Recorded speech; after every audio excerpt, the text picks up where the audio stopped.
Okay, further group reports that the system creates is you can have a full early years overview.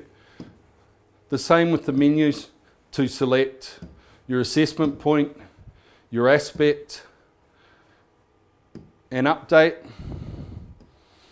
You have your filters again, and you will get children without baselines. So what you have now is year groups side by side. The three greens again indicate 1, 2, 3, if that's what you've set for attainment or development, expectations per term, obviously the number of children at each age and stage, and again very similar. Progress to date, on track, accelerated progress, on track for development, and end of year summative data, which is why this comes last. It will generally look like that for a fair proportion of the year.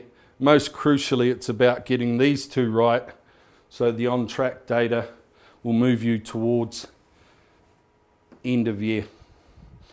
Attribute analysis again, they are all the yes no's.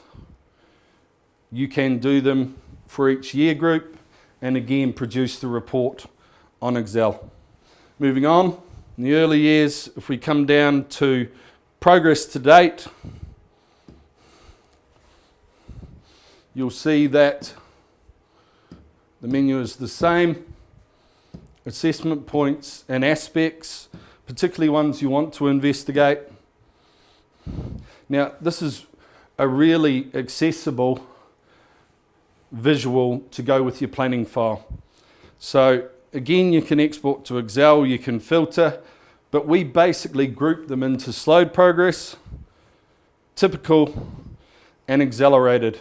You'll get their historical baselines and scores within year, and if they have previous years, and you'll get two progress measures, in-year progress and progress in early years.